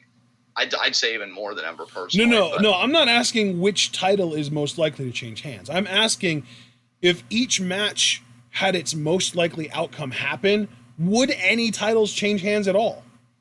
Oh, most likely outcome? No, I don't think so. That's no, what I'm getting at. Yeah. Yeah, like, I think this. Yeah.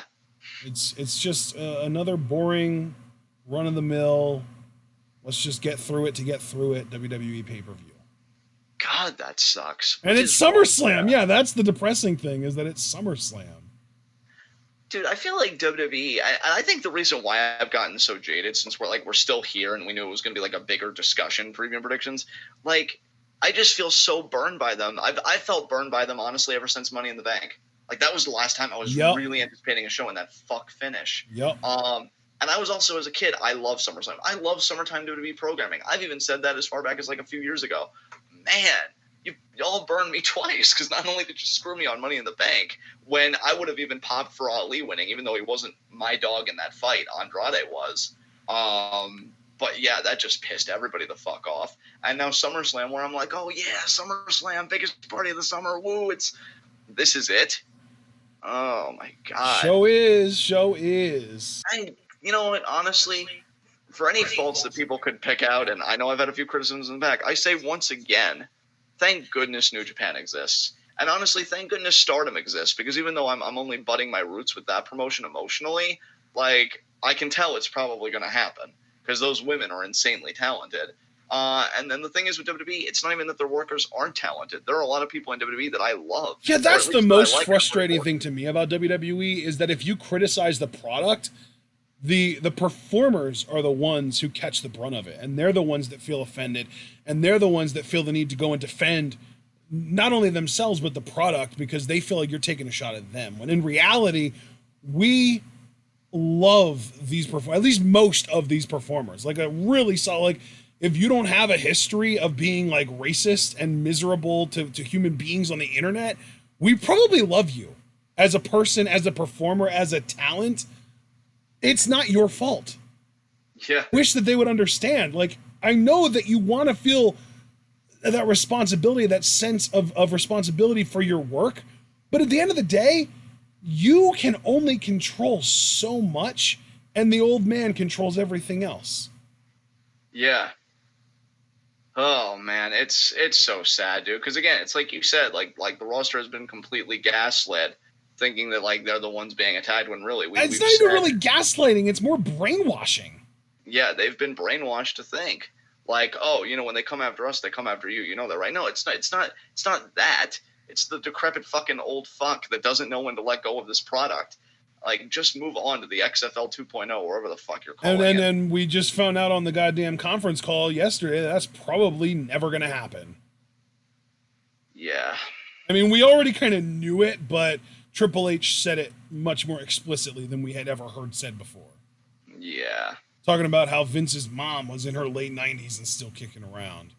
Oh my God. It's in the genes? Oh God. Oh, dude. What did I say my hype was to start? You said that you gave their build a 7 and you gave your hype a 6, I want to say. I'll give the build a 4 and my hype a 2. Fuck this show. This preview has depressed the fuck out of me, and I don't blame you, and I don't blame us collectively as a unit. But when you really cast the feelings out into the light of discussion, right, and you really hash everything out, and you look at the logical consistencies and inconsistencies, you realize, oh, wait a minute, a lot of this is just coming from my naive hope. Like, I'm projecting a lot onto this. A lot of this isn't even actual on the WWE's part. Yeah. And then when you realize what is actual, it's bare fucking bones. Fuck this show. Like fuck this show. I'm more looking forward to the A Block finals that we're going to be covering. What is it now? Tomorrow? A Block finals? Yeah, A Block finals tomorrow. B Block finals Sunday. Yeah, I'm looking more forward to those finals, Saturday and Sunday respectively. I'm and looking more forward to Toronto. Yeah, I was just getting ready to say, TakeOver Toronto. All three of those things blow SummerSlam so far out of the fucking water, I think it flies all the way into the fucking sun so it can burn to a crisp. yeah, this, and honestly, I'll be even more truthful because again, I've said that my relationship with the WWE product is less a product relationship and more an individual performer relationship. I'm looking more forward to the post SummerSlam Raw the night after because I know Kyrie's getting another chance at the women's tag team titles. Yeah, someone in chat even said my SummerSlam. It's Kirby Freeman. My SummerSlam match is on Monday. Come on, Kabuki Warriors. And yeah, we're hearing rumors that Alexa Bliss is actually injured again and might have to drop those titles to the Kabuki Warriors. So, you know, it feels very much like a consolation prize because they weren't supposed to win the titles anytime soon, but we'll take it, damn it. I will fucking take it. I'm so desperate. Like, I'm that person just licking the paper, anything to get, like, any flavor, you know, whatever. And, yeah, I'm seeing here, speaking of the rumor mill, that, like, yeah, the call-outs that I said Becky Lynch was doing to Sasha Banks, she apparently did, she did it again in a Sky Sports Q&A. She called out Sasha again.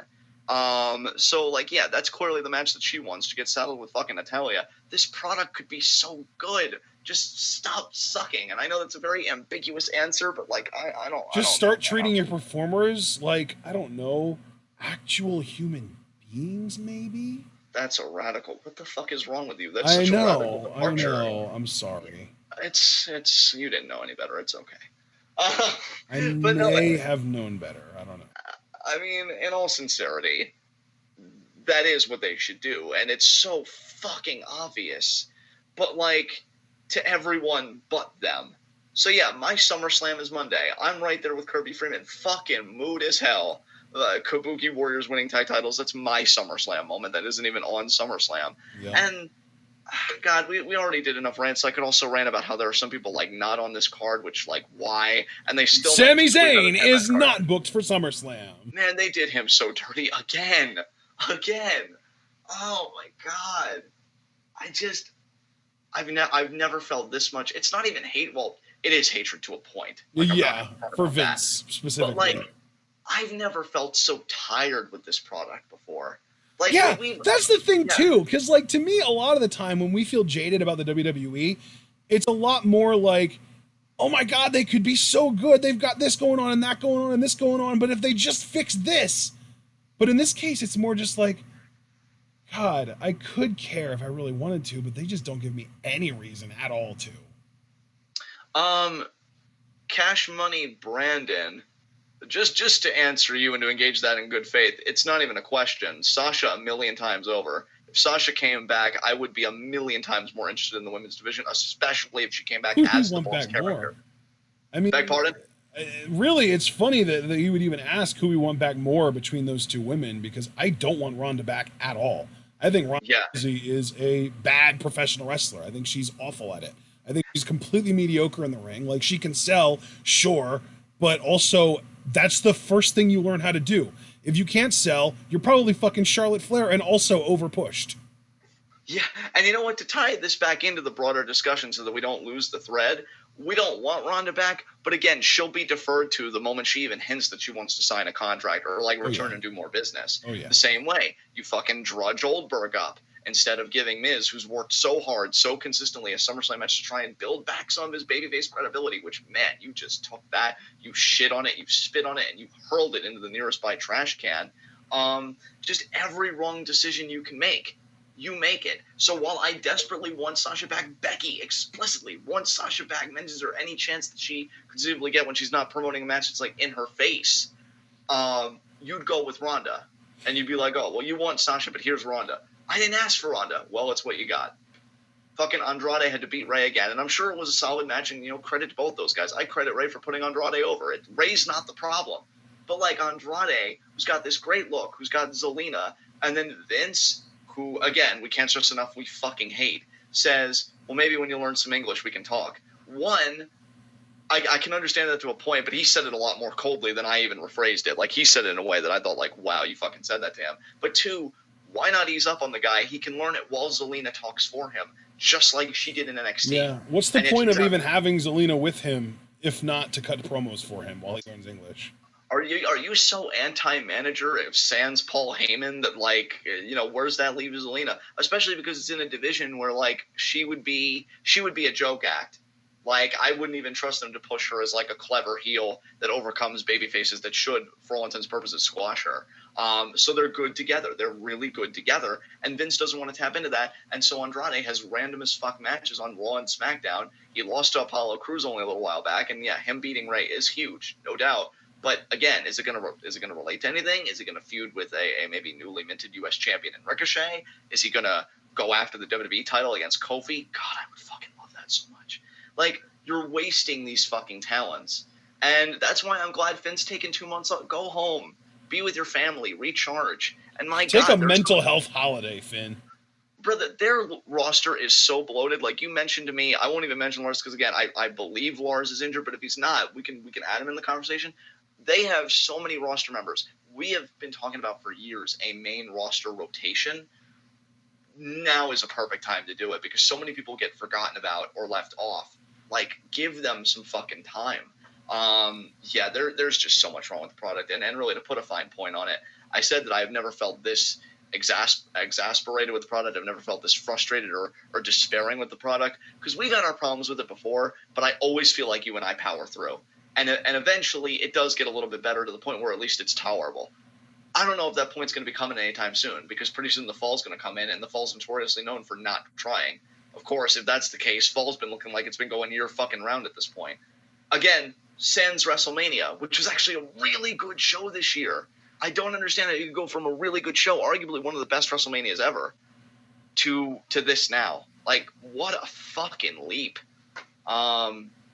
Or plunge, more appropriately. Yeah, man, I'm so glad we're doing New Japan. I'm so glad we're doing Stardom. I wish I could be more excited about AEW, but I feel really mad about it. I even feel icky about it in parts because of who's involved, and I just see one giant circle jerk and ego stroke, and I'm not here for it. Yeah. It's just a lot's tiring me about the business, and thank God for Japanese wrestling, apparently, because they never decided me. Fucking hell. Japan has got our backs, bro. Oh my God. Which is kind of ironic because if we ever actually went to Japan, they would so totally not have our backs at all. Yeah. Yeah. And Dragon Man gets it exactly right. It goes from burning rage to Arctic apathy. That is beautifully said. That is exactly where I oscillate with this product. And I would like to feel fucking giddy. I'd like to feel positive, but I'm never going to feign positivity. I'm never going to lie about it because then nobody's going to get better. You want to hear me positive, check out any New Japan live reaction. You want to hear me positive, check out our latest Stardom live reactions on the channel. Like, there's good wrestling out there, people. We don't have to settle for this. We really fucking don't. There's plenty out there that's better than this. And again, if I'm WWE, and I also I want to re-emphasize, when we say there's good wrestling out there, we're not saying that the WWE's wrestling is bad because it's got bad wrestlers. We're saying the WWE right is bad because they don't give a fuck about their performers. They don't tell stories. They don't care about actually getting us emotionally attached to these characters, and frankly they are a creative mess. Whereas with Japan, you got one guy writing 2 years worth of storylines and keeping up, 2 years ahead of schedule. In fucking Stardom, I don't even know how the process works, but they are very character driven, and they have their characters cut promos before every single match, and they have a very well-defined character quirks with pretty much everybody. Like, it is such a different experience to watch Stardom coming from a place where we're so used to WWE and how they do things. Because with Stardom, it's like they really make an effort to get you interested in each individual performer rather than, the brand is the superstar. Yeah. Yeah, no, I completely agree with everything you're saying. I've really got nothing else to say because then I'm going to risk being redundant. But yeah, fuck this show. Fuck pretty much all of WWE right now, save for NXT. And really, again, except for the performers, who I really more... Yes. To the point now that I feel more sympathy for WWE's performers right now than I ever have. Especially with all of the revelations that have come to light through the Moxley interviews that have happened. Oh my God, yeah, dude. How much of a clusterfuck the creative process is in the WWE, and not only having the feeling that that's how it is, but having it all but confirmed from somebody's mouth that actually came from the system. It's really tragic. It is really like, I understand that they're making good money, but it is completely creatively bankrupt over there, and it is really sad. Yeah, no, I'm so glad you keep emphasizing that point because I fail to. So let me just double down on it before I forget.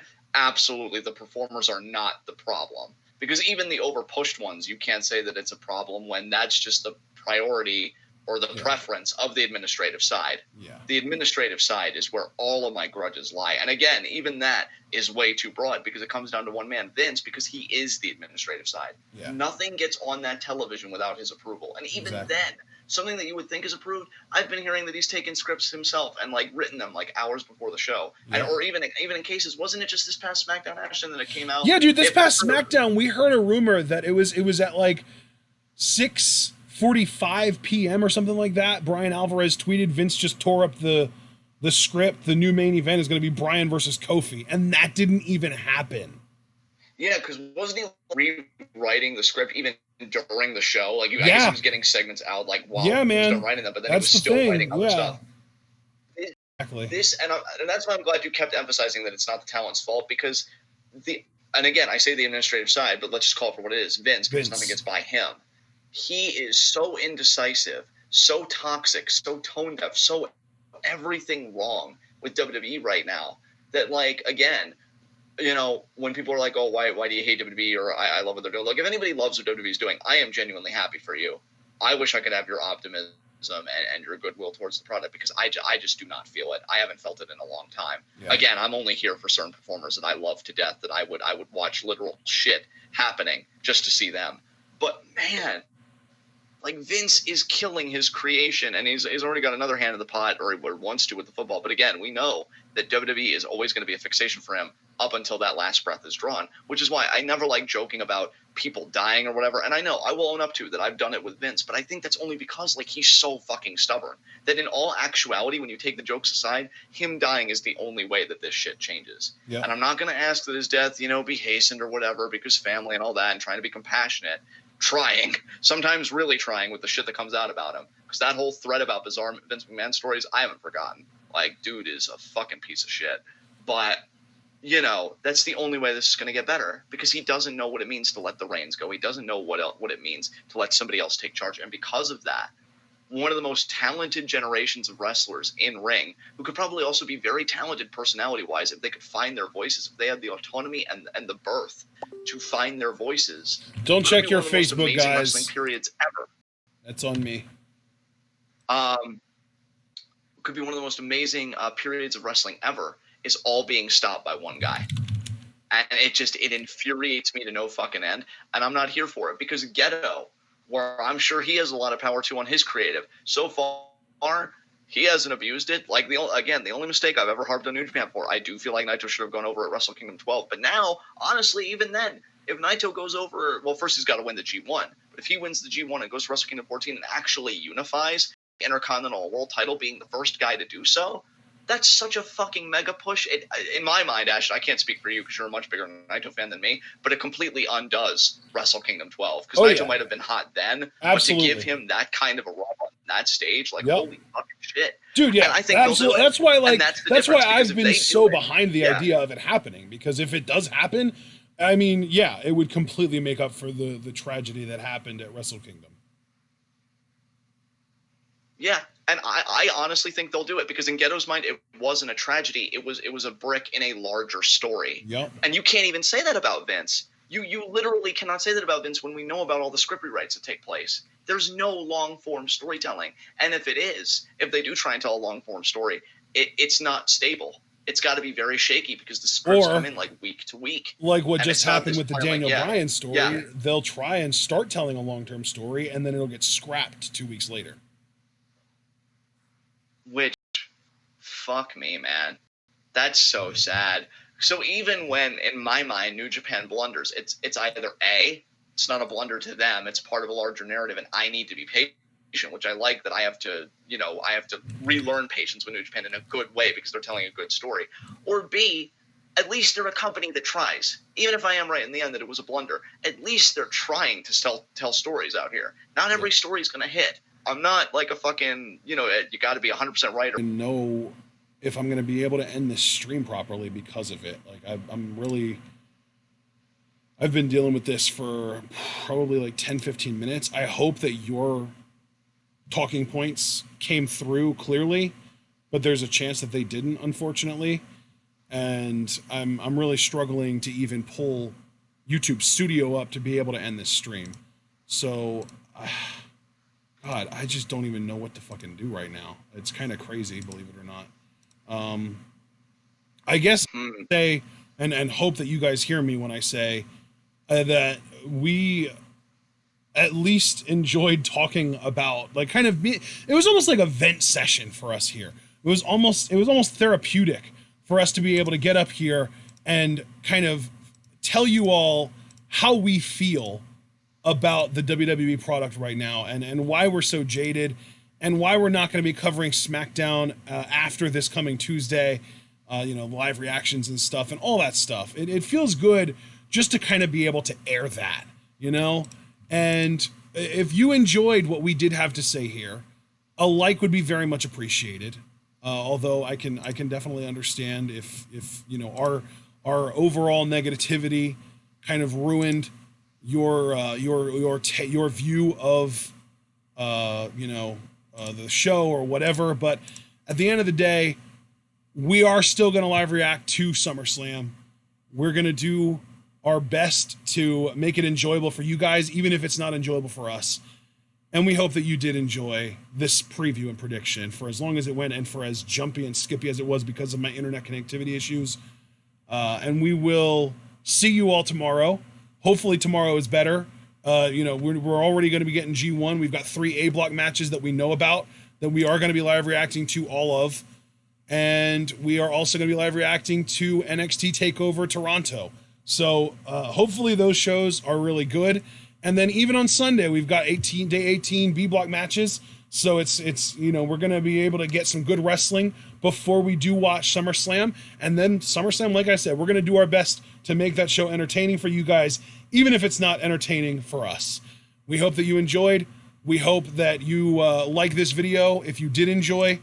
And we would appreciate it very much if you would subscribe to the channel if you're new to it. Click the bell icon to join the notification squad. Follow us on Twitter and on Twitch. Like our Facebook page. Buy our merch on Teespring. Donate to the Patreon. And of course, share this video and this channel with all your wrestling fan friends. And let them in on the best kept secret in the YouTube wrestling community. As John already mentioned, 5 p.m. to EST tomorrow for G1 Day 17. And then, of course, 7 o'clock will be TakeOver Toronto live reactions.